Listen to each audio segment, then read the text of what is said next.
अस्सलाम वालेकुम नाज़रीन, मैं हूं मंसूर अली खान और आज हम देखेंगे कि पीसीबी की अपनी विकेटें गिरना शुरू हो गई हैं। नाज़रीन, माजी के झरोकों में देखें या हाल की शे सुर्खियों पर नजर डालें, सियासत पाकिस्तान क्रिकेट का एक लाजमी जुज़ रही है। एक ऐसे वक्त में जब पाकिस्तानी टीम हमसाया मुल्क भारत के मैदानों में आलमी कप खेल रही है, वहीं पाकिस्तान क्रिकेट के बड़े आपस में दस्तो गिरेबान नजर आ रहे हैं। आज कौमी क्रिकेट टीम के चीफ सिलेक्टर इंजमाम उल हक ने अपने ओहदे से इस्तीफा दे दिया। उन पर इल्जाम था कि वो प्लेयर्स एजेंट्स की बरतानवी कंपनी के शेयर होल्डर हैं। मफादात के टकराव के मामले की नौयत जानने के लिए chairman cricket management committee Zaka Ashraf ने आज इंजमाम उल हक को अपने ऑफिस तलब किया, लेकिन मुलाकात नहीं की, जिस पर दिल बर्दाश्ता होकर इंजमाम उल हक ने अपने ओहदे से इस्तीफा दे दिया। पाकिस्तान क्रिकेट बोर्ड की जानिब से बताया गया है कि बरतानवी कंपनी से ताल्लुक के इशू पर 5 रुकनी कमेटी बना दी गई है जो इंक्वायरी करेगी। साबिक चीफ सिलेक्टर इंजमाम उल हक ने भी इंक्वायरी कमेटी के सामने पेश होने का ऐलान किया है और कहा है कि अब जब इल्जाम लगाया है तो सबूत भी सामने लाओ। जहां हालिया इशू पर इंजमाम उल हक के इस्तीफे को साबिक क्रिकेटर शाहिद अफरीदी और मुश्ताक अहमद सराह रहे हैं, वहीं बोर्ड के किरदार पर भी सवाल उठा रहे हैं। गुज़िश्ता रोज चेयरमैन क्रिकेट मैनेजमेंट कमेटी ने एक निजी चैनल पर इंटरव्यू दिया, जिसमें उन्होंने गुज़िश्ता सिलेक्शन कमेटी पर भी इल्जाम लगाया। इस पर साबिक चीफ सिलेक्टर हारून रशीद ने भी ज़का अशरफ के खिलाफ कानूनी कार्रवाई करने का ऐलान कर दिया। भारत में वर्ल्ड कप खेलने वाले खिलाड़ियों के सेंट्रल कॉन्ट्रैक्ट का ऊंट भी किसी करवट नहीं बैठ रहा। 5 माह गुजर गए लेकिन खिलाड़ियों को तनख्वाहें नहीं मिली। वर्ल्ड कप में लगातार 4 मैच हारने के बाद पाकिस्तानी टीम और कप्तान बाबर आजम कड़ी तनकीद की जद में है। साबिक कप्तान राशिद लतीफ ने तो सरकारी टीवी पर बैठकर यहां तक कह दिया कि मामलात इतने बिगड़ चुके हैं कि ज़का अशरफ कप्तान बाबर आजम का फोन तक नहीं उठा रहे। बाबर आजम की कॉल ना उठाने के सवाल पर ज़का अशरफ ने कल एक टीवी इंटरव्यू में कहा कि बाबर आजम ने उन्हें कभी कॉल नहीं की। सबूत के तौर पर उन्होंने chief operating officer Salman Naseer के व्हाट्सएप का स्क्रीनशॉट भी प्रोग्राम के मेजबान को दिखाया। चंद घंटों बाद व्हाट्सएप पर होने वाली इस गुफ्तगू का स्क्रीनशॉट भी टीवी स्क्रीन पर ऑन एयर कर दिया गया, जिस पर प्रोग्राम में मौजूद साबिक क्रिकेटर अजहर अली ने मेजबान से सवाल किया कि क्या ये जाती हैसियत में की गई गुफ्तगू बाबर आजम की इजाजत से चलाई गई है, लेकिन इस सवाल का कोई तसल्ली वक्त जवाब नहीं दिया गया। व्हाट्सएप स्क्रीनशॉट बाबर आजम की मर्जी के बगैर चलने के अमल को साबिक क्रिकेटर शाहिद अफरीदी, बासित अली और वकार यूस ने कड़ी तनकीद का निशाना बनाया। मामले की नजाकत जानते हुए प्रोग्राम के मेजबान वसीम बदामी ने अपने वीडियो पैगाम में माजरत भी कर ली। पाकिस्तान क्रिकेट ग्राउंड के अंदर और बाहर शदीद तनकीद की जद में है। पाकिस्तान में क्रिकेट ही वाहिद खेल बचा है जो पूरी कौम को जोड़ कर रखे हुए है। बोर्ड चेयरमैन की सियासी तैनातियां, क्रिकेट के आलमी मेले के दौरान टीम कप्तान की तब्दीली, सोशल मीडिया पर जाती हैसियत में की गई गुफ्तगू को टीवी स्क्रीन पर दिखाना और आज चीफ सिलेक्टर इंजमाम उल हक का अचानक मुस्ताफी हो जाना कौम के लिए दुख की बात है। इन तमाम इशूज पर हम आज 5 सवाल पूछते हैं। सवाल नंबर 1, एक ऐसे वक्त में जब team Pakistan cricket world cup खेलने में मसरूफ है, चीफ सिलेक्टर के खिलाफ मफादात के टकराव की तहकीकात कराने का ऐलान किया गया है, क्या इस अमल की टाइमिंग दुरुस्त है? सवाल नंबर 2, क्रिकेट मैनेजमेंट कमेटी के सरबराह ज़का अशरफ ने इंजमाम उल हक को अपने ऑफिस बुलाकर उनसे मुलाकात ना की, क्या यह दुरुस्त तर्ज अमल था? सवाल नंबर 3, साबिक चीफ सिलेक्टर इंजमाम उल हक की जानिब से अपने ओहदे से मुस्ताफी होकर इंक्वायरी कमेटी के सामने पेश होने का ऐलान यकीनन काबिल सत्ताइश है। अब अगर इंक्वायरी में साबिक कप्तान पर लगाया गया इल्जाम साबित नहीं होता तो क्या पीसीबी मीडिया में प्रेस रिलीज जारी करके उनसे माफी मांगेगा? सवाल नंबर 4, गुज़िश्ता 10 माह के दौरान पाकिस्तान क्रिकेट बोर्ड में 3 चेयरमैन आए, 3 सिलेक्शन कमेटियां बनी, 2 बार कोचिंग स्टाफ बदला गया और कौमी क्रिकेट टीम के खिलाड़ियों को 5 माह तक सेंट्रल कॉन्ट्रैक्ट से महरूम रखा गया। क्या इस सारे अमल को कौमी टीम की वर्ल्ड कप में नाकिस कारकर्दगी के जवाब के तौर पर पेश किया जा सकता है? सवाल नंबर 5, क्रिकेट वर्ल्ड कप के दौरान ही कप्तान की तब्दीली की खबरें आईं और जाती गुफ्तगू के स्क्रीनशॉट्स टीवी स्क्रीन की जीनत बनाए गए, क्या ये जल्दबाजी नहीं और क्या ये अच्छा ना होता कि टीम की वतन वापसी पर एक फैक्ट फाइंडिंग कमेटी बनाकर उसके नताइज पर सख्त फैसले किए जाते? इन तमाम सवालों के जवाब ढूंढने की कोशिश करेंगे। हमारे साथ आज मौजूद हैं सहाफ़ी और स्पोर्ट्स तजियाकार मिर्ज़ा इकबाल बेग साहब और हमें ज्वाइन कर रहे हैं साबिक टेस्ट क्रिकेटर और लेजेंड सकलैन मुश्ताक साहब। दोनों मेहमानों का बहुत बहुत शुक्रिया। सकलैन साहब, मैं सबसे पहले आपका रद्द-ए-अमल जानना चाहूँगा, ये जो कुछ भी हुआ है ऐसे वक्त में जब पाकिस्तान क्रिकेट टीम वैसे ही बड़ी मुश्किलात का शिकार है, पाकिस्तान क्रिकेट बोर्ड के अपने अंदर लग रहा है कि पहले तो हम सुनते थे कि ड्रेसिंग रूम के अंदर मसाइल चलते हैं, ये तो सीधा सीधा पीसीबी के अंदर बहुत से मसाइल शुरू हो चुके हैं। देखिए, जब आपने कहा ना टाइमिंग बहुत ख़राब है और ये मेरा ख्याल है ये एकदम जो है ना ये धमाका नहीं हुआ, ये वर्ल्ड कप से पहले से कुछ चीजें टॉप अप हो रही होंगी, जिसकी वजह से धमाका अब हुआ है और उसके जो है ना वो असरात अब नजर आ रहे हैं। और आप इस तरीके से जाके वर्ल्ड कप नहीं खेलते हो, आप इस तरीके से जाके पाकिस्तान को रिप्रेजेंट नहीं करते हो। और अगर ये चीजें इसी तरह की सोचें या इसी तरह के इश्यूज थे और टीम गई है, तो क्या यही प्रेपरेशन थी? अफसोस की बात यह है, पाकिस्तान जो क्रिकेट बोर्ड है वो प्लेयर्स की वजह से है, क्रिकेट की वजह से है, और क्रिकेटर्स की वजह से ये सब कुछ है। तो आई थिंक टाइमिंग तो बहुत ही गलत थी। मैं समझता हूँ कि जिस तरह की भी चीजें हो रही हैं, इसमें कोई दानिशमंदाना कोई हिकमत अमली नजर नहीं आ रही, कोई मेच्योरिटी नजर नहीं आ रही है। और शाहिद अफरीदी ने जो बात कही है कि ये अगर किसी ने भी किया है तो ये बहुत घटिया बात है। आई थिंक ये लफ्ज भी थोड़ा जो है वो उतना वो वजनी नहीं है, इससे भी कोई और वजनी लफ्ज हो सका होता तो मैं कह देता, बट आई थिंक ये वाकई बहुत घटिया जो है वो इस तरह की चीजें हो रही हैं। और मुझे खुद शर्मिंदगी हो रही है कि हम दुनिया के सामने पाकिस्तान का जो है वो क्या पोर्ट्रे कर रहे हैं, पाकिस्तान को किस तरह हम प्रेजेंट कर रहे हैं। और यकीन करें, मुझे उसका क्या नाम है, हर्षा भोगले, उसने जो बात की उसका कमेंट्स अगर आप देखें तो वो कह रहे हैं इन्होंने क्या क्रिकेट आगे खेलनी है, ये तो पता नहीं किन किन चीजों के ऊपर बहस कर रहे हैं और किन किन चीजों से जनाब ये इनके अपने मसले पड़े हुए हैं, और इन मसलों में आगे कौन क्रिकेट आगे खेलता है। तो ये सारी जो चीजें आ रही हैं, बड़ा अफसोस हो रहा है और इट्स वेरी हार्टनिंग, और I am feeling very embarrassed as well कि इस तरह के प्रोग्राम हम करेंगे अब। मिर्जा इकबाल बेग साहब, आपने बहुत से चेयरमैन्स को कवर किया है, बहुत वसी तजुर्बा आप रखते हैं पाकिस्तान क्रिकेट बोर्ड के अफेयर्स को देखने का, लेकिन हमेशा यही कहा जाता है कि जब टीम हारना शुरू होती है तो इल्ज़ामात एक दूसरे पे लगाने का सिलसिला शुरू हो जाता है। क्या ये वही बेसिकली स्टेज है कि क्रिकेट टीम के कप्तान और पाकिस्तान क्रिकेट बोर्ड के चेयरमैन, उनके दरमियान अब बेसिकली ये टसल शुरू हो चुकी है कि इल्ज़ाम किसके ऊपर लगाना है कि पाकिस्तान क्रिकेट टीम की ऐसी नाकिस कारकर्दगी इंडिया के अंदर हमें देखने को मिली? बहुत बहुत शुक्रिया मंसूर। असल मसला ये है कि चेयरमैन फ्रस्ट्रेशन का शिकार है, क्योंकि 5 नवंबर को इनके ओहदे की मियाद पूरी हो रही है। 5 जुलाई को इन्हें 4 महीने के लिए मैनेजमेंट कमेटी का सरबराह बनाया गया था और इनको जो टास्क दिया गया था वो ये था कि डे टू डे अफेयर्स चलाएं क्रिकेट के, और उसके अलावा इलेक्शन कराएं। अब तक ये इलेक्शन कराने में नाकाम हुए, तो वो फ्रस्ट्रेशन भी है। और अब सारी चीजें जिस तरीके से पाकिस्तान क्रिकेट के मामला चलाए जा रहे हैं, सकलैन मुश्ताक बिल्कुल ठीक कह रहे हैं, बड़ी एम्बैरसमेंट हो रही है, बड़ी मुश्किल गंभीर सूरत हाल है। उसकी वजह यह है कि जो हेल्म ऑफ अफेयर्स पर लोग हैं वो प्रॉपर तरीके से क्रिकेट को चलाते नहीं। यही इंजमामुल हफ्ते जिनके खिलाफ ज़का अशरफ ने इंक्वायरी शुरू की, पहले तो उन्हें 25 लाख रुपए महाना पर चीफ सेलेक्टर रख लिया, फिर उसके बाद उन्हें इंडिया भेज दिया पाकिस्तानी टीम के मैच से पहले, फिर उसके बाद जब सेंट्रल कॉन्ट्रैक्ट का मामला आया तो ज़का अशरफ साहब बाबर आजम के इंजमाम के हमरा बाबर आजम से मिले, तो उस वक्त इंजमाम उल हक की सारी चीजें, उस वक्त कोई इंक्वायरी नहीं थी और इंक्वायरी बाद में शुरू हुई। अगर सपोज कोई ऐसी चीज भी थी तो ड्यूरिंग द वर्ल्ड कप तो मंसूर ये नहीं होनी चाहिए, इससे पाकिस्तान की जगहसाई हो रही। कल पाकिस्तान अपना इंपॉर्टेंट मैच बांग्लादेश के खिलाफ कोलकाता में खेल रहा है और यहाँ ये सारी लड़ाइयां हो रही हैं और आप स्क्रीन शॉट को जो है वो पब्लिक कर रहे हैं। इन पर तो साइबर क्राइम के तहत कुछ होना चाहिए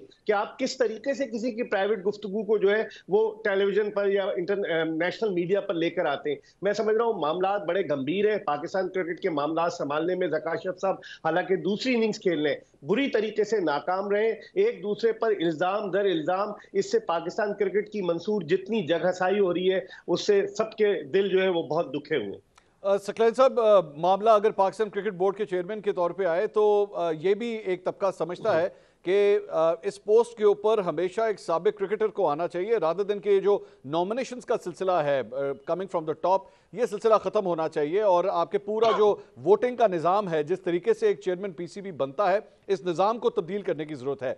आप एग्री करेंगे इस बात से, या आपके ख्याल में जो मौजूदा सिस्टम है यही ठीक है? नहीं, आपने ये जो बात की मैं 100% एग्री करूंगा, इसके ऊपर क्रिकेटर को ही आना चाहिए, बट क्रिकेटर जो है वो क्वालिफाइड हो, एक्सपीरियंस हो, उसने इस तरह किसी ऑर्गेनाइजेशन में काम किया हो या ट्रेनिंग दी हो, उसको क्रिकेटर को ही आना चाहिए और क्रिकेटर ही ज्यादा इस चीज को समझ सकता है। और जब आप दूसरे बोर्ड्स के साथ ताल्लुक जोड़ते हैं और उनके साथ जब आपके रवाबित होते हैं या आप मेगा इवेंट्स खेलने के लिए जाते हैं तो क्रिकेटर ही समझ सकता है कि इसके दाव पेच क्या है और इन दाव पेच के अंदर आपने अपनी टीम के लिए बेस्ट शॉट कैसे मारना है और किस तरीके से आपने टारगेट करना है, जो एम्बिशन है दुनिया में डोमिनेट करना, दुनिया को कॉन्कर्ड करना। तो अगर इस लेवल पे अगर कोई क्रिकेटर एजुकेटेड क्रिकेटर और उसको पता हो, इंटेलेक्चुअल हो, और इन सारी चीज़ों का जो है ना वो ट्रेंड हो, तो मैं कहता हूँ नूर अला नूर है। वरना ये सारी चीज़ें जो चल रही हैं सियासी बेस के ऊपर, और ये सियासी जो चीज़ है इसका तो जो बच्चा 10-11 साल का जिसको क्रिकेट का शौक है, इस चीज़ों के असरात उसके ऊपर भी हैं, और हमारी सारी पौध के जो नई पौध है उसके ऊपर भी इसके असरात पड़ेंगे। और ये खाली ये नहीं है कि भाई ये 2-4 महीने, 6 महीने, साल, 1.5 साल, 2 साल, 3 साल, 4 साल का मसला है। ऐसा नहीं है, ये आने वाली नस्लों को भी तबाह कर जाएगा। क्रिकेट जो है वो इसी तरह पॉलिटिकल एंगल से चलती रहेगी। नेपोटिज्म इसके अंदर आएगा, फेवरेटिज्म आएगा, कॉन्फ्लिक्ट ऑफ इंटरेस्ट बहुत सारे चलेंगे। ये बहुत बड़ा मैस पड़ जाएगा, इसको क्लीन करना पड़ेगा। भी था, उधर भी था। मैं यार अगर ये क्रिकेट चल रही है तो ये क्रिकेट और क्रिकेटर्स की वजह से चल रही है। सब मिल के बैठ के क्यों ना हम ऐसा करें कि वर्किंग टुगेदर फिलॉसफी हो, सब मिल के काम कर रहे हो, और हम सब के कम्युनिकेशन गैप ना हो, हमारे कम्युनिकेशन चैनल्स क्लियर हो, हमें पता हो हमारा एम्बिशन क्या है, किस डायरेक्शन में जाना है, और मिल के हम काम करें। कभी भी ऐसा नहीं हुआ कि मिल के काम ना किया गया हो। और कम्युनिकेशन गैप इतना आ जाता है, दाएं वाले बैठे कुछ और बात कर रहे हैं, बाएं वाले बैठे कुछ और बात कर रहे हैं। आप जनाब टकरे मारते हैं दीवारों को, यार हम करें तो करें क्या। और ये जो आज चीजें नजर आ रही हैं इतनी एम्बैरेसिंग है और इतना अजीब सा लग रहा है, यकीन करें कि अफसोस हो रहा है। दुनिया हमारे ऊपर हंस रही है, जिस लेवल पे हमारी क्रिकेट आ गई है, जिस लेवल पे हम लोग जिस जगह पे पहुंचे हुए हैं, और हम जाके ब्लेम गेम शुरू की हुई है। क्लेम कर रहे हैं और ब्लेम कर रहे हैं, बस इन दो चीजों के अंदर पूरी खोपड़ियां घूम रही हैं, क्लेम और ब्लेम। मिर्जा साहब, जो रास्ता अब जिसके ऊपर पाकिस्तान क्रिकेट बोर्ड और पाकिस्तान क्रिकेट टीम अब चल पड़ी है, कई तजक्कार ये समझते हैं कि ये एक इमिनेंट क्लैश की तरफ बात जारी है between PCB chairman and Pakistan cricket team captain Babar Azam versus Zaka Ashraf. और आम तौर पे पाकिस्तान में एक बड़ा पुराना फार्मूला है जिसे हम काकड़ फार्मूला कहते हैं कि आखिर में जाके फिर -2 होगा यहाँ पे। आपको लगता है कि कहानी काकड़ फार्मूले की तरफ ही जा रही है, पीसीबी चेयरमैन भी जाएंगे और पाकिस्तान क्रिकेट टीम के कप्तान भी अपने ओहदे से हाथ धो बैठेंगे? मंसूर, पीसीबी के चेयरमैन की तो 4 नवंबर डेडलाइन है। वो कोशिश कर रहे हैं। कल आपने अगर उनका इंटरव्यू देखा हो, उस इंटरव्यू में उन्होंने इस बात का इतराफ किया कि पाकिस्तान क्रिकेट बोर्ड के पैटर्न इन चीफ निगरान वजीर आजम अनवारुल हक काकड़ से वो मिलना चाह रहे हैं, लेकिन वो उन्हें वक्त नहीं दे रहे। दिलचस्प बात यह कि वो उन्हें वक्त नहीं दे रहे, लेकिन अभी चंद दिन पहले इस्लाउद्दीन पाकिस्तानी हॉकी टीम के कप्तान वो निगरान वजीर आजम से मिले। तो इसका मतलब यह है कि शायद ज़का अशरफ साहब को हुकूमत की भी अब सरपरस्ती हासिल नहीं, क्योंकि निगरान वजीर आजम या जो भी वजीर आजम होता है, जो पैटर्न इन चीफ होता है, वही इनकी मुद्दत में तोसी करेगा। लेकिन मामला जिस समत में जा रहे हैं, एक तो ये बाबर आजम को कप्तानी से हटाना चाह रहे हैं, जो इनकी गुफ्तगू से अंदाजा हुआ कि हम इंक्वायरी करेंगे। आप ड्यूरिंग द वर्ल्ड कप इस तरह की बातें कर रहे हैं, ये तो कोई आकिबत नांदेश आदमी इस तरह की गुफ्तगू कर सकता है। तो मुझे लगता है जो क्लैश हो रहा है, इस क्लैश में दोनों ही जाएंगे। और आप सही कह रहे हैं कि काकड़ फार्मूला, क्योंकि टीम की कारकर्दगी जवाल की तरफ गामदन है। टीम ने अच्छा परफॉर्म नहीं किया, on a trout 4 matches Pakistani team हार चुकी है। इधर यहां जो खिचड़ी पक रही है, क्रिकेट बोर्ड में एम्प्लॉयमेंट एक्सचेंज बना दिया गया। जब से ज़का अशरफ 5 जुलाई से आए, मंसूर 60 से ज्यादा लोग पीसीबी में भर्ती किए गए। डॉन अखबार की खबर सबके सामने, और मामला बजाय इसके कि दुरुस्त सम की तरफ जाते और गंभीर से गंभीरतर हो रहे। तो मेरे ख्याल में लगता यह है कि यही फॉर्मूला होगा, और शायद इस फॉर्मूले में शायद मैं ये समझता हूं कि शायद जीत बाबर आजम की भी हो सकती है, क्योंकि अभी बाबर आजम को 2019 के वर्ल्ड कप के बाद कप्तान बनाया गया था, और क्रिकेटर्स के दम से क्रिकेट बोर्ड है। ये जो इनकी फूफा है, ये सिर्फ क्रिकेटर्स के दम से है। जब क्रिकेटर्स जो है वो पाकिस्तान के लिए लॉरल्स लेकर आते हैं, तो ये लोग आके टेलीविजन चैनल पर इंटरव्यू देते, वरना कौन पूछता है। इतने सारे बिजनेसमैन पाकिस्तान में पड़े हुए, कोई आता है टेलीविजन पर? अगर आप क्रिकेट बोर्ड के चेयरमैन बनते हैं तो फिर आपको जो हाइप मिलती है, जो पब्लिसिटी मिलती है, वो कहीं नहीं मिलती। तो आपने बिल्कुल सही अब्दुल वहीद काकड़ जनरल रिटायर्ड के फॉर्मूले की निशानदेही की। यहां पर भी अनवारुल हक काकड़ कोई फॉर्मूला निकाल ले, तब बात समझ में आएगी। बहुत बहुत शुक्रिया आपका मिर्जा इकबाल बेग साहब। सकलैन मुश्ताक साहब हमारे साथ मौजूद थे। नाज़रीन, खेल के मैदान के अंदर क्या कुछ हो रहा है, लग यही रहा है कि कहानी -2 की तरफ जाती है या फिर -1 की तरफ जाती है। मेरे ख्याल में वर्ल्ड कप में जब पाकिस्तानी टीम का सफ़र ख़त्म होगा, उसके बाद चीज़ें जो हैं वो काफ़ी हद तक क्लियर होना शुरू हो जाएंगी। लेकिन इस जर्नी का जो आखिर है, जो मंजिल है, वो 2 लोगों के लिए कुछ ज़्यादा अच्छी फिलहाल दिखाई नहीं दे रही। खेल के मैदान से अब तक के लिए इतना ही। एक ब्रेक लेंगे। ब्रेक के बाद सियासत के मैदान में वहाँ पे इलेक्शन और सिलेक्शन कहाँ तक पहुँची है, इसके ऊपर बात करते हैं। Please stay with us.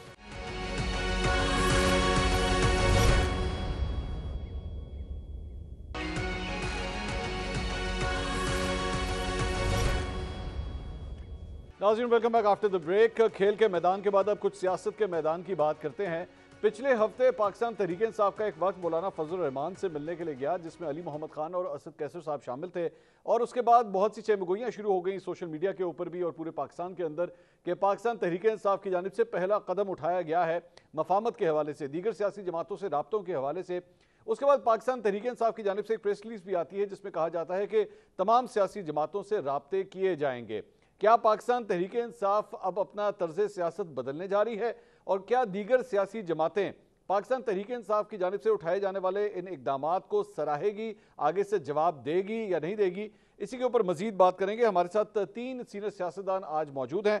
Pakistan peoples party से हमें ज्वाइन कर रहे हैं सेनेटर मौलाना बख्श चांडियो साहब, हमें ज्वाइन कर रहे हैं पाकिस्तान तहरीक इंसाफ से सेनेटर हुमायूं मोहम्मद साहब, और मुस्लिम लीग नून के सीनियर रहनुमा सेनेटर डॉक्टर अफनानुल्लाह साहब भी आज हमारे साथ मौजूद हैं। तमाम मेहमानों का बहुत बहुत शुक्रिया। चांडियो साहब, आप सबसे सीनियर हैं, आपसे सबसे पहले आगाज़ करना चाहूँगा। पाकिस्तान तहरीक इंसाफ की जानिब से एक मुस्बत पैगाम दिया गया है तमाम सियासी जमातों के लिए। आपकी पार्टी की जानिब से एक रहनुमा ने भी ये कहा कि अगले इलेक्शन में पाकिस्तान तहरीक इंसाफ का होना भी ज़रूरी है। आप समझते हैं कि पाकिस्तान तहरीक इंसाफ की जानिब से जो कदम उठाया जा रहा है, पीपल्स पार्टी भी इसमें पहल करेगी और गुफ्तो शनीद के लिए तैयार है? मेरा ख्याल है हम पाकिस्तान पीपल्स पार्टी ने सियासत में कभी भी जाती दुश्मनी को नहीं दखलअंदाज होने दिया। सियासी उसूली इख्तिलाफात रखे हैं हमने, लेकिन दुश्मनी हमने नहीं पाली। हमने कभी जाती हमले नहीं किए, शख्सियतों की जाती तौर पे कोई बेइज्जती करना पसंद नहीं किया, उनकी जाती जिंदगी पे, खानदान पे बोलना पीपल्स पार्टी ने कभी अच्छा नहीं समझा। गाली गलौज देने की सियासत पीपल्स पार्टी की है नहीं। पीपल्स पार्टी वैसे भी जुदाई की सियासत की बात नहीं करती, मिलने की बात करती है। हमने कभी भी अलहदगी अख्तियार नहीं की। ये अच्छा मौका है। मेरे चेयरमैन ने तो पहले दिन कहा, ये बदकिस्मती थी पीटीआई के हुकूमत की। पहले दिन बिलावल साहब की तकरीर थी, उन्होंने कहा आप कदम बढ़ाएं, हम आपके साथ हैं। खुदा लगी गंदी से बात करनी चाहिए। शहबाज शरीफ ने भी अच्छा मौका अख्तियार किया कि हम गैर मशरूत हिमायत करते हैं, लेकिन अब क्या किया जाए, अब तो चले गए खान साहब। अब डॉक्टर साहब मोहम्मद साहब मुझे माफ करें, मैं उनके जाने पर बात नहीं करता, लेकिन उसूली बात है। उन्होंने वेलकम करने के बजाय जो अपने अपने छाड़तों को छोड़ा, वो गालियां देने लगे ऐवान में कि इन्होंने क्या कहा। हम अभी भी वेलकम करते हैं, लेकिन खुद पीटीआई के रहनुमाओं ने बयान देना शुरू किए कि मौलाना से हम इस तरह से नहीं मिलने गए, कोई सियासी मुलाकात नहीं। ये बातें गलत है। सियासतदान है, वो इंसान है, पाकिस्तान में रहते हैं। एक फातिहा के लिए जाना, खुशियों में शादियों में शरीक होना, ये तो हमारा काम है। ये तो सियासतदानों की पहचान है। इसमें क्या बुराई है? हम इसको अच्छा समझते हैं और इस बात को बढ़ाना चाहिए। बस बात खत्म करता हूं। पाकिस्तान के बहरान इतने हैं कि एक जमात हल नहीं करेगी। तमाम जमातों को मिलकर पाकिस्तान के लोगों की मुसीबतों से जान छुड़ाना होगी। हुमायूं साहब, बड़ा पॉजिटिव रिस्पांस आता है पाकिस्तान पीपल्स पार्टी की जानिब से, लेकिन ये देखा गया कि आपका एक वफ्द जब मौलाना फजल रहमान साहब से जाके मिला तो उसके बाद सोशल मीडिया के ऊपर आपके चाहने वालों, आपके वर्करों की जानिब से बड़ी तनकीद की गई कि मौलाना के इमामत में नमाज क्यों पढ़ी गई, इनसे क्यों मुलाकात की गई। पाकिस्तान तहरीक इंसाफ अब क्या करेगी? क्या आपका अभी भी एम यही है कि तमाम सियासी जमातों से गुफ्तगू शुनीद होनी चाहिए, मुज़ाकरात होने चाहिए? बिस्मिल्लाहिर्रहमानिर्रहीम। शुक्रिया मंसूर साहब। इस तरह है कि बातचीत पॉलिटिकल लेवल पे होना बहुत ज़रूरी है।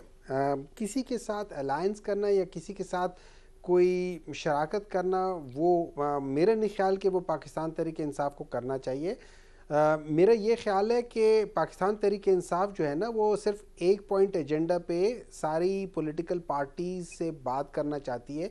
वो पहले भी इसी एक पॉइंट पे सबसे बात करना चाहती थी, और वो है free and fair and timely elections. अब टाइमली का तो मसला ज़रा वो हो गया, लेकिन एटलीस्ट कम से कम जनवरी अगर 28 का वो है तो उससे आगे ना जाए, क्योंकि हम ऑलरेडी 2 दफ़ा हम कॉन्स्टिट्यूशन की वायलेशन कर चुके हैं। तो अगर हमने इसी तरीके से कॉन्स्टिट्यूशन की वायलेशन ही करनी है तो फिर कॉन्स्टिट्यूशन का फ़ायदा क्या है? तो फिर तो हम let's forget about constitution and let's start about कोई और हम देख लेते, फॉर्मूला देख लेते कि किस लिहाज से इस मुल्क को चलाना चाहिए।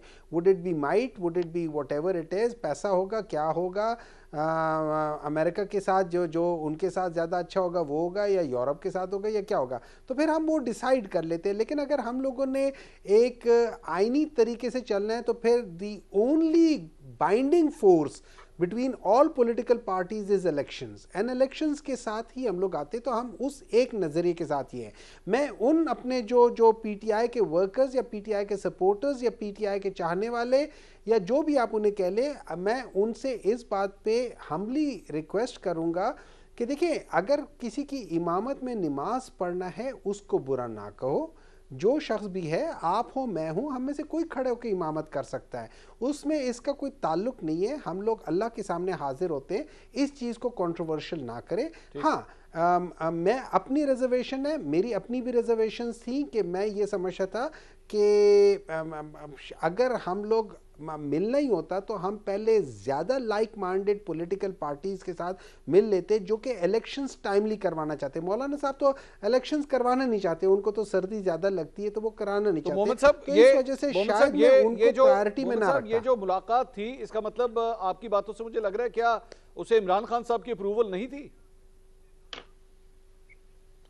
देखिए, ऐसा है कि I am not a part of core committee, तो मैं उसका कह नहीं सकता हूँ। लेकिन मैं जो चीज़ें मैंने सुनी है और जो कहा गया है वो ये था कि probably to the best of my knowledge कि चेयरमैन साहब was not probably brief properly, या उनके इल्म में पूरी तरह नहीं था। और इसको असद कैसर और अली मोहम्मद ने ख़ुद भी कह दिया कि वो ज़ाती हैसियत पे गए थे, एज एन वो चूँकि वो लोग थे नहीं, तो उन लोगों ने उनकी जो मदर इन लॉ की जो वफात हुई थी उसकी दुआ के लिए गए थे, तो उस लिहाज से किया, there was no political activities.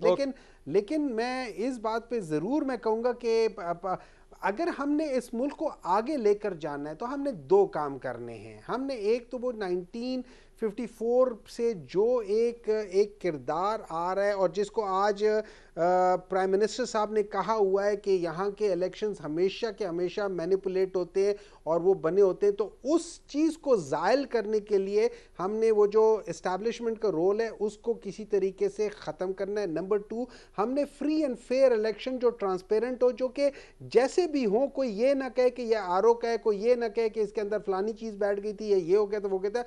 Election आज तक पाकिस्तान में जितने इलेक्शंस हुए कभी किसी ने माने नहीं है। So let's work towards this path के जिसमें जो भी इलेक्शन हो उस प्रोसेस को हर एक मानता हो, चाहे वो हारे या चाहे वो जीते। ओके, ठीक है। डॉक्टर अफनान साहब, ये सारी जो गुफ्तगू आपने सुनी है, इसमें एक बड़ा इंपॉर्टेंट पॉइंट था जिसमें मोहम्मद साहब ये फरमा रहे हैं कि उन सियासी जमातों से बातचीत पहले होनी चाहिए जिनका नजरिया पाकिस्तान तहरीक इंसाफ के करीब है और वो इलेक्शन चाहते हैं।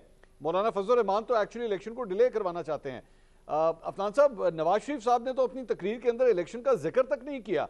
आप लोग क्या इस बात की डिमांड रखते हैं कि वाकई इलेक्शंस ऑन टाइम होने चाहिए और जनवरी के आखिरी हफ्ते में हो जाने चाहिए, और आपके लिए दरवाजे खुले हैं पाकिस्तान तहरीक इंसाफ के, उनसे गुफ्तगू करने के लिए तैयार हैं क्या?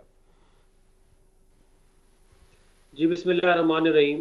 देखें, जो दरवाजे हैं वो तो जो मियां नवाज शरीफ साहब की स्पीच थी उससे वाज़ेह है कि वो तमाम पार्टियों के लिए खुले हुए हैं, क्योंकि उन्होंने किसी के बारे में ये नहीं कहा कि हम इससे बात नहीं करेंगे या इससे हमारा कोई जो है कोई नेगोशिएशन नहीं होगी। तो वो तो हमारे दरवाजे तो अभी भी खुले हुए थे। हमारे दरवाजे जब हम हुकूमत में थे 16 महीने की तब भी खुले हुए थे, जब हम अपोजिशन में थे 4.25 साल की तब भी खुले हुए थे। और फ्लोर ऑफ द पार्लियामेंट के ऊपर जो है ये बात हुई है कि जी हम charter of democracy, charter of economy में बात करना चाहते हैं पीटीआई के साथ, मगर हमें कभी भी कोई पॉजिटिव जवाब मिला नहीं है। तो ज़ाहिर है वो ये तो ज़ाहिर है ताली दो हाथों से बचती है। ये अच्छी बात है कि इन लोगों को जेल में जाकर कम से कम ये बात समझ में आई है कि जो बाकी पॉलिटिकल फोर्सेस हैं उनसे बात भी करनी है। अब पहले तो सिर्फ इस्टेब्लिशमेंट से बात करने का बुखार चढ़ा हुआ था, अब वो किसी हद तक उतर गया क्योंकि वहाँ से जवाब मिल नहीं रहा। तो अब जो है ये बाकी जगहों पे जो है वो ज़ाहिर ट्राई करें, लेकिन जो इस तरह मामला चलते नहीं है। सबसे इम्पॉर्टेंट जो चीज़ है वो ये है कि कॉन्फिडेंस बिल्डिंग मेजर्स लिए जाएँ पीटीआई की तरफ से, जिससे ये बात साबित हो कि ये पाकिस्तान के जमहूरी निज़ाम के अंदर जो है वो इंटरेस्टेड भी है कि नहीं है। क्योंकि 2013 से 18 तक जो है वो अंपायर की उंगली भी थी, वो जो है वो धरने थे। लेट्स टॉक स्पेसिफिकली, आप कॉन्फिडेंस बिल्डिंग मेजर्स किस चीज़ को कह रहे हैं, क्या करना चाहिए इन्हें? कॉन्फिडेंस बिल्डिंग मेजर जो है वो ये होने चाहिए ना कि ये कम से कम अपनी गलतियों को तस्लीम करें कि जी हमने ये गलतियां की थी जो है। और क्योंकि मुझे आप बताएं ना कैसे एतमाद आएगा कि जो ये बात कर रहे हैं वो ठीक कर रहे हैं, क्योंकि ये छोटी छोटी बातों पे भी इमरान खान साहब जो है झूठ बोलते रहे, छोटी छोटी बातों पे। नहीं तो डॉक्टर साहब इस तरह तो फिर कहानी चल निकल आएगी ना, उस तरह तो फिर वो आपसे भी कहेंगे जनाब आप भी माजी की माफिया मांगे बैठ के। आप पाकिस्तान पीपल्स पार्टी से माफी मांगेंगे कि 90s के अंदर क्या किया आप लोगों ने? तो हमने चार्ट ऑफ डेमोक्रेसी किया ना, उसका यही प्रीटेक्स्ट था कि जी हम पुरानी गलतियों को तस्लीम करते हैं और हम आइंदा वो नहीं दोहराएंगे। ठीक है, ये बात इनको पहले समझनी पड़ेगी कि इसके बगैर ये कहना कि नहीं जी हम जो हो गया ये फिर दोबारा होगा। मैं इसलिए नहीं मैं कह रहा कि हमें कोई शौक है इनसे सुनने का, वरना ये they will repeat it again. ये और फिर देखिए selective implementation of the constitution जो है ना वो भी ठीक नहीं है। एक तरफ आपने आरटीएस बिठा के हमारी हुकूमत गिराई, आपने जो है वो महकमा ज़राअत की हेल्प ली, आपने अंपायर की उंगली जो है उसको इस्तेमाल किया। अब आप कह रहे हैं कि जी 90 दिन में इलेक्शन नहीं हो रहा, और और खान साहब पूरा उसका तसलसल है जो अब हो रहा है। खान साहब मैं अगर ये सवाल आपसे ना करूं तो मेरे ख्याल में ज्यादती होगी। आपकी जमात का तो अब ज़राअत के शोबे से कोई ताल्लुक नहीं है ना? नहीं, हमारा हम अपना इलेक्शन अपने वोटों से जीत कर आएंगे। ठीक है, हमारे डब्बे कोई भरेगा नहीं, जिस तरह 2018 में भरे गए थे ना, आरटीएस बिठाया जाएगा। मैं चांडियो साहब ये कॉन्फिडेंस बिल्डिंग मेजर्स की जहां पे बात हो रही है, मैं पिछले 2-3 दिन से मीडिया के अंदर एक कैंपेन देख रहा हूं या मैं एक आइडिया देख रहा हूं कि जनाब शायद पाकिस्तान तहरीक इंसाफ के लिए कुछ स्पेस निकल सकती है अगर माइनस इमरान खान हो जाए। अगर पाकिस्तान तहरीक इंसाफ की चेयरमैनशिप जो है वो किसी और को सौंप दी जाए तो फिर शायद कोई स्पेस निकल सकती है। पाकिस्तान पीपल्स पार्टी इस इकदाम को सपोर्ट करेगी या इसकी मुखालफत करेगी? मुझे नहीं पता, बाज फैसले क़यादत ही करती है, उसी को करने चाहिए। अब ये बहुत बड़ा सवाल है, पॉलिसी मैटर है ये, और ये इसका अख्तियार चेयरमैन को ही फैसला करने का है कि वो चाहते क्या। लेकिन जहां तक मेरी सतह के कारकुनों का है, हम पार्टी के फैसलों को मानते हैं लेकिन अपनी राय भी रखते हैं। ये पीपल्स पार्टी की खूबी है कि पीपल्स पार्टी अपने कारकुनों की राय को मानती है, उनकी राय को तस्लीम करती है, उनके इख्तिलाफ को सुनती है। हम बातें करते हैं तो ये जो बात अभी इन्होंने की, इसका अख्तियार नहीं मुझे कि मैं कहूँ यही हो जाए। अच्छाई का पहलू होना चाहिए। लेकिन मैं आपको एक बात कहता हूँ, ये कहते हैं रस्सी जल गई बल नहीं गया। अब रस्सी जल गई है तो बल निकलना चाहिए। मोहम्मद साहब बहुत अच्छे हैं, डॉक्टर साहब सेनेट में होते हैं, बड़े शाइस्ता इंसान है, लेकिन वो बल वाली बात है। अभी भी उन्होंने गुफ्तगू ऐसे की है, हम सबके साथ नहीं करेंगे तो किससे करोगे भाई? सबके साथ तो करनी पड़ेगी, तब तो आप सबके बीच में बैठेंगे। पहले आप ही ने तो कहा हम सियासतदानों से बात नहीं करेंगे, अब जब सियासतदानों से तो बात करनी पड़ रही है। ठीक, अब जिनसे करना चाहे वो तो आपको नहीं कर रहे हैं। ये अभी भी आपका लहजा अच्छा नहीं है डॉक्टर साहब, आपको लहजा सियासी बनाना होगा। सियासत में है, हुकूमत की है, फिर चले गए हो, अब मुसीबत में पड़े हुए हो, अभी भी आपका लहजा सियासी नहीं है। ठीक, हम मार खाते हैं, हम मक्तल गांव में पहुंच जाते हैं तो भी अपना सियासी लहजा नहीं छोड़ते, अपना सियासी मौक़िफ़ तब्दील नहीं करते। हम जिन लोगों का एहतराम करते हैं, सियासतदानों का, वो एहतराम करते रहते हैं। हम इतने मोहतात होते हैं बात करने में कि कोई ऐसी बात न करें कि हम किसी रहनुमा की तौहीन करें। आप बेपरवाह होकर बात करते हो, अभी भी आप अपने आप को हवा में उड़ता देख रहे हो। तो ये अभी हवा में लाल दुपट्टा नहीं उड़ रहा है, जरा नीचे जमीन पे आ जाए और हकीकतों की बात करें। सारी सियासी पार्टियां बैठकर बात करेंगी तो मसाइल हल होंगे। फरमाइशी प्रोग्राम पे अब आपका जमाना फरमाइशी नहीं रहा, अभी आप फरमाइशी नहीं है, अभी आप लाडले से नीचे उतर आए हैं। तो जरा आप भी जरा ध्यान से बात करें ना।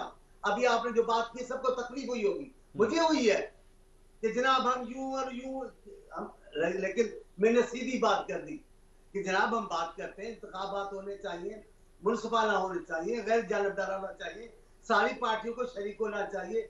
ये इस अंदाज से बात करें ना। आप इतनी ग्रामर रख के बात करते हैं, क्या जरूरत है? अब उसके लिए खान साहब काफी है बात बोलने के लिए, आप जरा लहजा अपना ठीक रखें, मेहरबानी। आप मोहम्मद साहब, ये दो जो सियासी जमातों के रहनुमा हमारे साथ प्रोग्राम में मौजूद हैं, इन तमाम जमातों ने, आप खुद उनको कहते रहे 30-30, 40-40 साल, बल्कि शायद इससे भी ज़्यादा एक्सपीरियंस इनके पास मौजूद है। निस्बतन आपकी जमात एक यंगर जमात है, उसका इतना एक्सपीरियंस अभी नहीं है, लेकिन इस तमाम वाक़े के बाद, खासतौर पर 9 मई के वाक़े के बाद, पाकिस्तान तहरीक इंसाफ के अंदर एक सेंस ऑफ मैच्योरिटी आनी चाहिए थी। लेकिन दोनों जमातों की जानिब से जिन शक्कों और शुबहात का इजहार किया जा रहा है वो ये है कि आप अपने माजी को अभी भी ठीक करने के लिए तैयार नहीं है। पाकिस्तान तहरीक इंसाफ ने जैसे कोई सबक नहीं सीखा है। आपके ख्याल में मजीद लचक नहीं दिखानी चाहिए पाकिस्तान तहरीक इंसाफ को? देखिए, इस तरह है कि मुझे नहीं मालूम कि मैंने क्या कहा था। मैंने सिर्फ ये कहा था कि अगर हमने बात करनी है, हम पहले पॉलिटिकली लाइक माइंडेड लोग, मतलब कोई एक पॉलिटिकल पार्टी दूसरी पॉलिटिकल पार्टी से एब्सोल्युटली अलाइन नहीं होती, उनके पास डिफरेंसेस होते हैं, लेकिन बाज़ लोगों के साथ आपके डिफरेंसेस ज़्यादा जगहों पर होते हैं और बड़े 180 डिग्रीज पे, ख़ास जगहों पर 180 डिग्रीज पे होते हैं। तो मेरा ख्याल ये है कि ये पॉलिटिकल मैच्योरिटी है कि आप पहले उन लोगों से बात करें जो आपके अलाइन हैं, उनके साथ बात करके एक पॉइंट पे आ जाए and then you keep on moving towards the larger goal, but you start from the give me some examples of like minded political parties. कौन सी हैं जिनके साथ पहले ज़्यादा कंफर्टेबल होंगे? देखें वो पॉलिटिकल पार्टी जो इलेक्शन, मेरे लिहाज से जो डेमोक्रेटिक पार्टी होगी वो इलेक्शंस के ऊपर ज्यादा जोर देगी, ठीक है। अब एज ऑफ टुडे अगर मैं देखा जाए तो 3 पॉलिटिकल पार्टीज ऐसी हैं जो इस वक्त सबसे ज्यादा जोर दे रही है इलेक्शंस में। एक पाकिस्तान तहरीक इंसाफ, एक पाकिस्तान पीपल्स पार्टी और एक जमात इस्लामी। ये 3 वो हैं जो बहुत ज्यादा जोर दे रही है। उसके बाद बाकियों के साथ आहिस्ता आहिस्ता आप करके देखें कि कौन से बेहतर है। किसी के साथ हो सकते हैं पीपल्स पार्टी ज्यादा करके उसको लेकर आए, हो सकते हैं किसी के साथ तहरीक इंसाफ करे, वो चीजें लेकर करते हैं।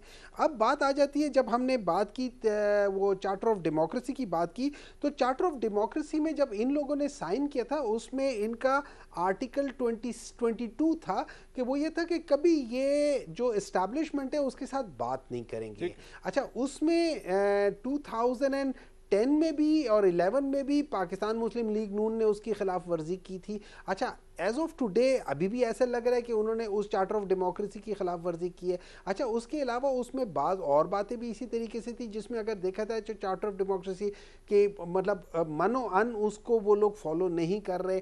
अब जब हम बात करते हैं ओवरऑल उसकी, तो देखें एज अ पॉलिटिकल पार्टी मैं ये समझता हूँ इससे ज़्यादा एक पॉलिटिकल पार्टी के साथ क्या ज्यादती हो सकती है कि चले आप लोगों ने सर्टन नंबर ऑफ पीपल 9 मई के लिहाज से उनको पकड़ा हुआ है और आप समझते हो कि उन लोगों ने गलत किया, फेयर एनफ, उनका ट्रायल करो, अगर वो पकड़े जाते हैं उनको सजा दो, अगर उन पे प्रूव हो जाते उनको सजा दो, अगर प्रूव नहीं तो छोड़ दो। लेकिन एज ऑफ टुडे एक मिनट कहने, लेकिन अगर मैंने कुछ नहीं किया तो मैं जब बाहर निकलता हूं और पीटीआई का झंडा पकड़ता हूं या मैं बाहर निकलता हूं और एक रैली निकालता हूं तो मुझे क्यों पकड़ रहे हो? मतलब ये तो सीधी सीधी बात ये है कि आप लोग कह रहे हो कि तुम लोगों ने लेना ही नहीं है, बिल्कुल हिस्सा ही नहीं लेना। अगर इसको वो करते हैं, इस किस्म के ये पॉलिटिकल एटमॉस्फेयर है, तो फिर आप उसमें क्या बात करेंगे? इसका मतलब ये है कि आप जो सबसे मकबूल तरीन जमात है उसको इसलिए हटा रहे हैं कि आपको पता है कि पाकिस्तान मुस्लिम लीग नून जीत ही नहीं सकती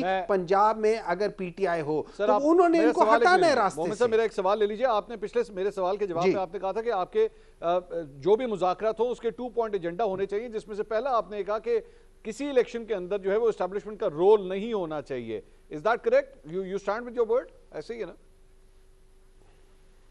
यस। तो फिर आप जब ये मुज़ाकरात करेंगे, प्रिज्यूमेबली इस वक्त अगर एस्टैब्लिशमेंट ये टेलीविजन प्रोग्राम देख रही है तो दे शुड एज्यूम कि अगर आप उनसे बात करना चाहेंगे तो आपकी पहली डिमांड उनसे ये होगी कि आपका पाकिस्तान के इलेक्शन के अंदर कोई रोल नहीं होगा। ये आपकी पहली डिमांड होगी उनसे। देखिए, अगर आप मुझसे पूछे मैं उनसे बात क्यों करूंगा, मतलब why would I even talk to them, because उनका पॉलिटिकल, उन्होंने खुद भी कहा हुआ है और मेरा भी ये बिलीव है एज अ डेमोक्रेट के एस्टैब्लिशमेंट का रोल नहीं होना चाहिए। एस्टैब्लिशमेंट का रोल इसलिए नहीं होना चाहिए कि पॉलिटिक्स में बहुत ज़्यादा, मतलब आप इसमें समझ लें कि उसमें बहुत ज़्यादा आप राइट लेफ्ट होते रहते हैं और अगर एस्टैब्लिशमेंट इन चीज़ों में आती है तो उनका अपना वक़ार, उनका अपना नाम ख़राब होता है। फिर जब उनका वक़ार और नाम ख़राब होता है तो फिर वो लोग माइंड करते हैं। तो इस वजह से मैं ये समझूंगा कि उनको इस चीज़ में आना ही नहीं चाहिए। हाँ, मैं पॉलिटिकल पार्टी से ज़रूर ये बात करूँगा कि यार देखो, आप मिल के बात करते हैं और इस एटमॉस्फेयर को, पाकिस्तान के एटमॉस्फेयर को जो 1954 से ख़राब हुआ है, अगर हम ठीक नहीं करेंगे तो कौन ठीक करेगा? अगर आप और मैं इसके लिए कोशिश नहीं करेंगे तो कौन करेगा? मैं एक ब्रेक ले रहा हूं। चांडियो साहब इस जवाब के दौरान मुस्कुरा रहे हैं। He is got a very cute smile. I will ask the question कि ये क्यों मुस्कुरा रहे थे, लेकिन एक ब्रेक के बाद I am going to put this question in front of my panel. Please stay with अस।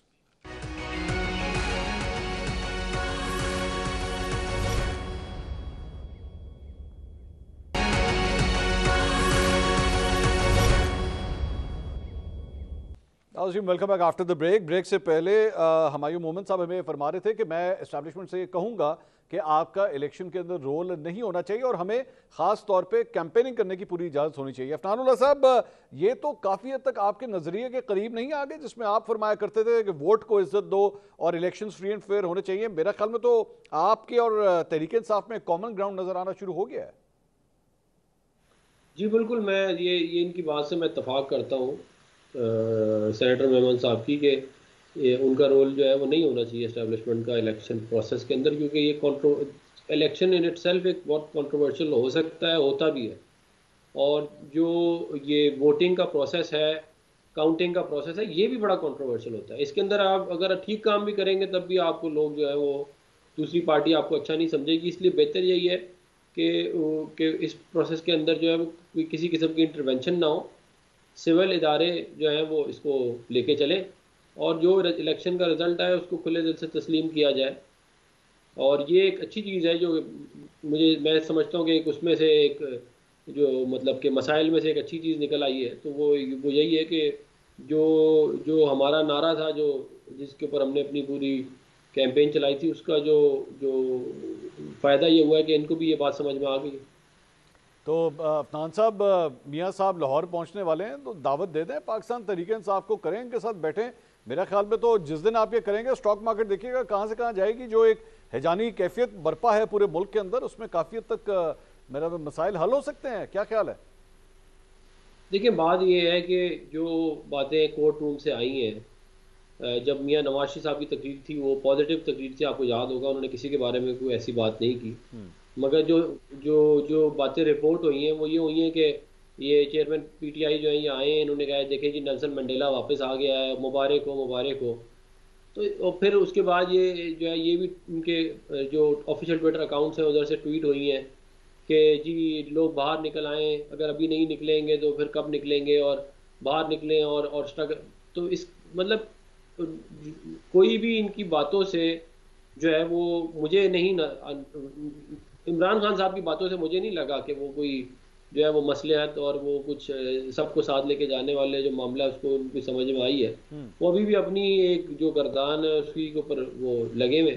तो ये मैंने जैसे पहले भी कहा, ये कॉन्फिडेंस बिल्डिंग मेजर्स होंगे तो फिर ये मामला आगे होगा, वरना हमारी तरफ से मैं आपको यकीन दिलाता हूँ, अगर हम हुकूमत में आ गए, अगर अल्लाह ताला की मेहरबानी से पाकिस्तान के अवाम ने हमें वोट डाल दिया और हम जीत गए, तो हम जो है वो हम किसी के खिलाफ कोई जो है वो जो इंतकामी कार्रवाई है वो नहीं हम करेंगे। और हमारी कोशिश यही होगी कि मुल्क में इस्तेकाम हो और तमाम जमहूरी क़ुव्वतें और बाकी तमाम इदारे जो हैं वो एक पेज पे हों, ताकि मुल्क आगे बढ़े। और मुल्क आगे बढ़ेगा तभी, जैसे मियाँ नवाज साहब ने अपनी तकरीर में भी कहा कि तमाम इदारों को और हुकूमत को साथ मिल के काम करना होगा। चांडियो साहब, ये 40 साल का खुलासा है उनकी सियासत का। चांडियो साहब, जी मैं इजाज़त दीजिएगा। चांडियो साहब, ये अभी थोड़ी देर पहले डॉक्टर साहब ने जो बात कही है, 3 सियासी जमातों का उन्होंने नाम लिया कि पाकिस्तान तहरीक इंसाफ, पीपल्स पार्टी और जमात इस्लामी, ये इलेक्शंस मुनक्किद जल्दी करवाने के और टाइम पे मुनक्किद करवाने के लिए सीरियस हैं। सो आपके लिए कुर्बतें बढ़ रही हैं पाकिस्तान पीपल्स पार्टी के लिए, आपकी जानिब से कोई पहल हो सकती है पीटीआई से मुज़ाकरात के लिए? हमने तो पहले दिन पहल की, जमहूरियत के इस्तेहकाम और तसलसल की खातिर। इनको समझ में तब नहीं आई, इन्होंने कहा नहीं जनाब, जो उनके बयान आते हैं मैं वो दोहराना नहीं चाहता। अभी भी आपने कहा हंस रहा है मौला, हाँ क्यों नहीं हंसूंगा, कह रहे थे उनका कोई रोल नहीं बनेगा, हम कह रहे थे तब आपको समझ नहीं आ रही थी, आप उनके बगैर इलेक्शन नहीं करना चाहते थे। आप किसी शाहराह का इफ्तिताह करने के तो भी बाजवा साहब को लेकर गए, बाजवा साहब के बगैर आप चलते नहीं थे। एक रास्ते का इफ्तिताह वो भी वो करे, पुल का इफ्तिताह करो, किसी टनल का बुनियाद रखो, उनके बगैर तो आप चलते ही न थे जनाब। शुक्र अल्हम्दुलिल्लाह आपको समझ आ गई है कि उनका रोल नहीं है ऐसा। अभी आप सिर्फ ये ज़बानी कलामी है, आप अभी आपको मौका मिले अभी आप करें तो आप पीछे नहीं हटेंगे। आप अपनी सियासत तब्दील कर ही नहीं सके हो, आज तक आपकी सियासत वही है, आपने कोई तब्दील नहीं। हाँ, हम चाहते हैं कि जमहूरियत के तसल्सुल के लिए, जमहूरियत के इस्तेहकाम के लिए जितना आगे जा सकते हैं अपने उसूलों और पॉलिसी को देखते हुए उतना आगे जाएंगे। हम जाती इंतकाम पे भरोसा नहीं कर सकते, हमने कभी इंतकाम नहीं। आप आए, आपने क्या किया? आपने बिलावल साहब की बहन, आसिफ साहब की बहन को रात की तारीकी में उठाकर जेल भेज दिया। आपने बिलावल साहब के खानदान को, बिलावल साहब को किसको आपने माफ किया आप बताएं? आसिफ साहब को किसको माफ किया? आपने इंतकामी सियासत तो की, आज आप वही है। लेकिन ये सलाम है पीपल्स पार्टी को, सलाम है बेनजीर साहबा के फलसफे और जुल्फकार अली भुट्टो साहब की पॉलिसी को और उनके वारसों को। आज फिर जमहूरियत की खातिर हम कह रहे हैं, हमें भाई हम वो बातें भूल गए। हम क्या कहते, मैं कह रहा हूं कि जम्मू मुल्क की खातिर, मुल्क की आवाम की खातिर 2 कदम आगे जा सकते हैं तो 2 कदम पीछे भी हट सकते हैं। बहुत बहुत शुक्रिया चांडू साहब, टाइम की कमी की वजह से I have to close it here. बहुत बहुत शुक्रिया डॉक्टर अफनानुल्लाह साहब, हुमायूं मोहम्मद साहब, बहुत बहुत शुक्रिया आपके वक्त के लिए। नाज़रीन, मुस्बत गुफ्तगू, मेरे ख्याल में तमाम सियासी जमातें अगर इसी तरह मुस्बत इशारे देते रहें और आपस में मिल बैठ के मसाइल के हल के लिए इकट्ठे एक टेबल के ऊपर बैठ सकें तो बहुत से मसाइल हल हो सकते हैं। प्रोग्राम से अब तक इतना ही, कल आपसे दोबारा मुलाकात होगी। अल्लाह हाफ़िज़।